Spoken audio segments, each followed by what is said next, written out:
What miracles has God worked for you?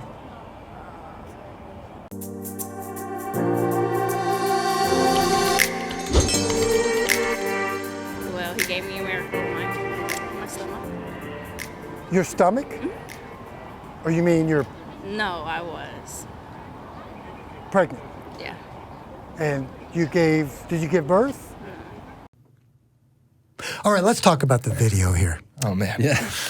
Oh, that was... Wow. That was a little confusing. It makes me very sad. It First really of all, does. why? What did God put in her stomach? First of all, Did she have like an ulcer or something? I don't stomach know. or womb? I didn't want to get into it with her. Nah, we don't want to make you fun know, of her. we don't want to No, be pedantic not about at all. it, but you know. Not at all. But I mean, I read the definition of a miracle, and when people say it was a miracle, it's a implication of something supernatural. I mean, that's what a miracle is. It's something supernatural, cannot be explained by natural law. People say, oh my God, what a miracle that was all the time. They avoid a simple, a fender bender within traffic or something. They go, oh, it was a miracle. I say, damn, that happened. There's about 100 miracles on I-35 today, y'all. Yeah. Well, So- I think that the definition is not something that a lot of, at least Christians, stick to necessarily, because for them a miracle can be totally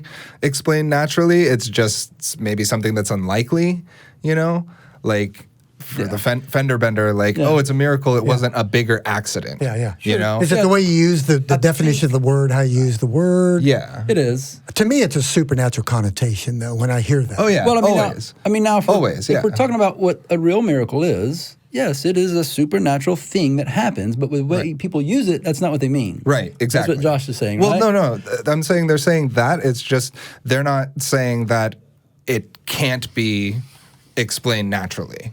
Like, for them, that doesn't make it not a miracle. Like, for a Christian mother who just has found out that she's pregnant, that's a miracle. She knows how it happens. Yeah. She knows, Right. Right. Oh, yeah. To me, and you're right. to me, a miracle would be, let's see, you want to prove to me that God moves in miracles and this is a divine creator doing these things, like airplane crash, right? Airplane goes down, 99 people die, one person survives. So it's a miracle. Like, how is that a miracle? To me, a miracle would be, divine intervention would be like airplane going down, the angel of the Lord grabs the plane, the Bible claims, to hold you up. Sets it down. And sets it down gently. Jedi style. That would be a miracle. Yeah, old Sully, he might be God then. Yeah, because he performed a hell of a miracle, landed that plane on the river. On Hudson, He saved all those people, and maybe Sully's God. Yeah, well, I'm sure a lot of Christians at that moment, didn't they at that time? I saw the movie and I can't even remember. But didn't many people say it was a miracle? You know they did. Yeah. Oh, yeah. I mean, absolutely. That for a lot of people is, another reality, proof of God. It's the fact that Sully was a highly trained pilot who cared about his job, who was very, involved in making sure he knew what bad situations might come up and how he would handle them. And he cared about the passengers. And he cared about the passengers. He gets the credit. You're giving too much respect to humanity. Humans are flawed, Eric, don't you know? Playing devil's advocate. And that's the Christian message. You're flawed as you're born. Well, if you're going to call everything a miracle, though, even as a Christian, I feel like, or whoever you might be, whether it's a miracle within other religions, aren't you watering down what might be a miracle when you call everything a miracle? It's like the example you gave, Josh, about birth. Right. And I'm sure there are a lot of Christians who would make that exact same argument. Yeah, absolutely. There are Christians on both sides, and I'm only saying Christians because that's what I have most of. Yeah, that's our knowledge base. Knowledge based around, but I'm not entirely sure how other religions deal with miracles or interventions from a deity. Well, I'm thinking about what this sweet young lady said in that interview, in that video, in my stomach. Now, I didn't really ask her, and I could have. So I'm assuming she meant that it was God, the Christian God, that made her pregnant or allowed her to become pregnant. Right. That was the miracle. Now, we have natural explanations for that, right? Yeah. Sperm. I mean, obviously, your the biology of that is very well understood. Right. I'm still having a hard time understanding what she meant by that. Well, I think it just comes back to so much of belief is just people just don't put thought into it. And that's the whole point of faith, right? Don't think about it. You know what I mean? Yeah. I mean, we obviously know that birth is not a miracle. Is it awe-inspiring? Hell yeah, it is. I've seen it more than once. It is an awe-inspiring event. It is awe-inspiring to think about how a man and a woman can couple and that man's sperm can fertilize that egg. And then 9 months later, a little human comes out of that person. That is awe-inspiring, an awe-inspiring natural event. There was no hand of God in that. Yeah. But then we have if they can't understand, Christians will say, well, it's just too complex. It is a miracle of birth. How could this just occur without? And I guess it's that we go right back to the God of the gaps again, maybe. They don't understand. If you don't know if you don't understand how it could be, it's got to be God. Yeah. Yeah, but I think what you said about complexity really hits the spot more nowadays. I think God of the Gaps has now been kind of, that's like a pretty bad, That's been debunked and refuted. So many times that it just, I don't think a lot of Christians would, conform to that necessarily. I think a lot of it's, we understand how that works, but just because we understand it doesn't mean that it necessarily could have happened naturally. There had to be a God at some point that intervened and started the whole thing or set everything in motion, something like that. Right. Yeah, and again, the belief system and the reason these people think that way is simply because of the Bible. That's my experience with these people. If it were not for this 2,000-year-old book, they wouldn't be dealing with that. They would just accept reality and go read a book. Go read a book of biology and evolution, so forth. It's easier not they to. put those books on the same level. Or below the level a lot of them do. Yeah, or below. Yeah. Well, actually below, Well, I mean, they don't want to read, not all of them, obviously. There's a ton of smart and very intelligent and well-read believers for sure. But we when we do these interviews, we do interview some people who are like that, but we interview so many people who, even if you just ask them, have you read the Bible? It's almost inevitably no. They don't read the Bible. They just take somebody else's word for it. Whoever's preaching up there at that pulpit, or whether it's mommy or daddy or whoever, they just take their word for it, and they just regurgitate what they hear. Just regurgitate. Right.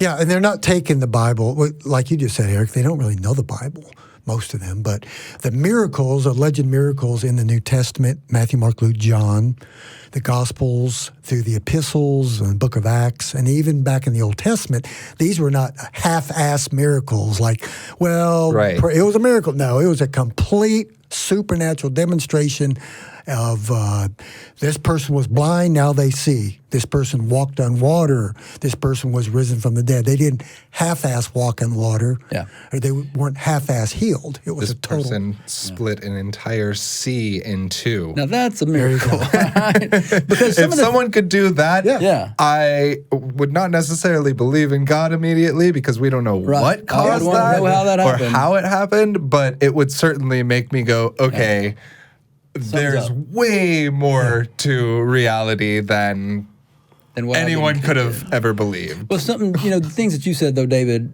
somebody risen from the dead, walking on water. What was the other example you gave? Blind eyes. Blind. All of those things can be faked. Faked. Proven.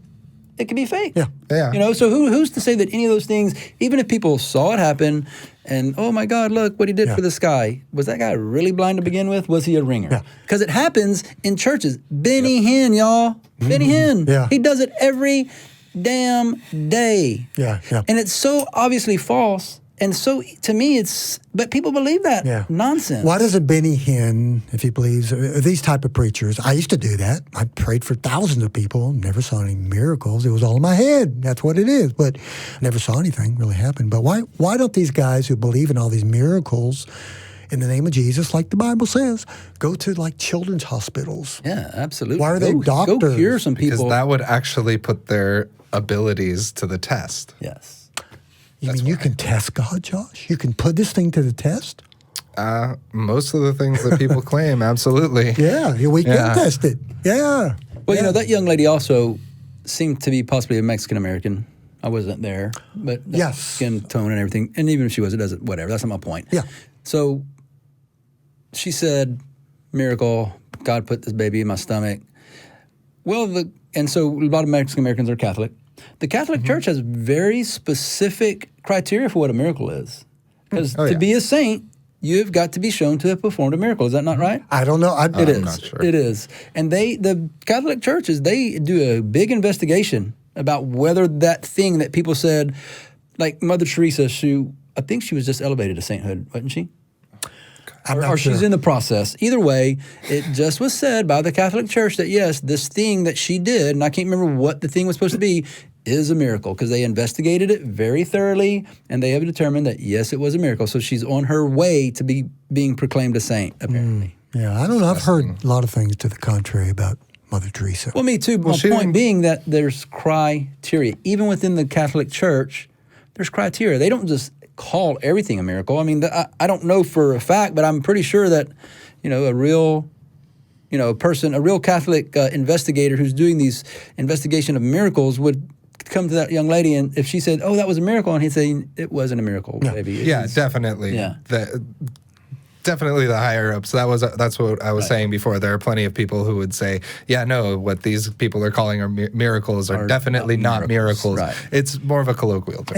Exactly. Absolutely. And we don't see any kind of video or documented evidence of anything supernatural. No one has ever done it. I've asked people for years of activism, going out my own, talking to people in churches, wherever. I said, can you give me a demonstration? I've got my phone here. I'll take pictures, videos of a leg growing, come under the bridge to my homeless buddy there who's a double amputee. Yeah. Nobody takes me up on that offer. I wish they would. I'd believe if they can demonstrate it. Well, Christopher Hitchens posed that question to different people that he would debate. And I can't remember which person he came up against that he was debating, and he would pose that question about that. Can God perform miracles of that kind? And he would say that. Or about healing people. I think maybe that was the specifics. God can heal people's health problems. And so he said that. He said, you bring me a person who has had a limb amputated or even from birth that the limb didn't grow correctly, and you show me by praying for that person and that limb is healed. And if you can show me that where that limb regrows, I will start to maybe have some belief that maybe there could be a miracle. But of course, nobody... They won't take you up on it. No. But there was one person that I saw him, and he would actually believe him. Do you think that can happen? Most of them would say, no, we don't think that prayer is going to regrow limbs. But one guy, and I don't remember who it was, told cancer. Told him, he said, I think that it could regrow a limb. I think prayer could regrow a limb. And of course... If you're consistent, you should believe that. No, absolutely. Right, that guy, absolutely. He was probably of all of them, he was probably the more true Christian because he was staying with the line. And he probably knew the Bible. Yeah. So that's what Jesus said. Right. If God can resurrect Jesus, then God can definitely regrow a limb. Why wouldn't he? I mean, I ask Christians this, guys. I mean, what if you had God works in mysterious ways. Yeah. Mysterious how can we know? How can we know how he does the things? Okay, if you guys had all this magical power, and you saw human suffering, you saw little boys and girls. Yeah, we're better than What God. would you do with all that power? Yeah. I'd go poof, alleviate human suffering, grow limbs, take away cancer. Right. I would do it. And so then what does that say? I personally had to ask myself then, what does that say then about the character of that God in that Bible? Not a whole lot. I mean, it says to me that human goodness is much better and more moral than what's in that book. Or we're too ignorant.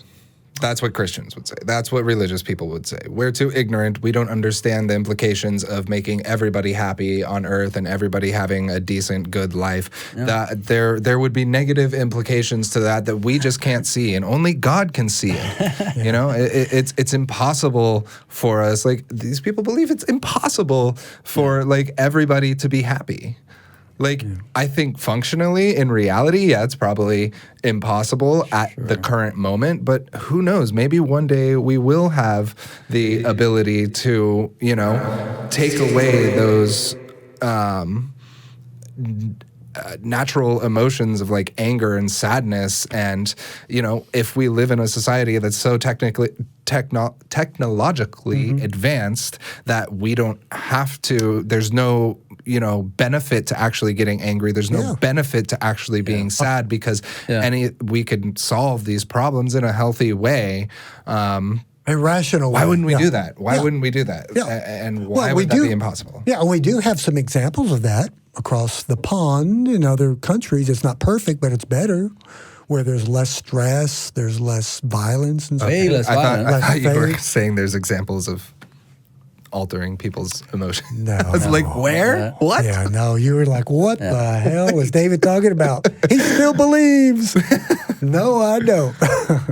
Well, I believe in genetic engineering. Yeah. So What you were just talking about, Josh, it's funny. I was watching The Orville. Have you seen the show? Yeah. Seth MacFarlane. And they had the episode, I watched it yesterday, where they go to this planet, and on this first contact. Well, hold on. Spoiler alerts, guys, for the Orville. Maybe if you haven't seen it, know. spoiler alert. So they go to the planet, it's first contact with the planet, having this great, they're having this awesome layout, and everybody's eating, and the two people from the ship talk about their birthday is this month.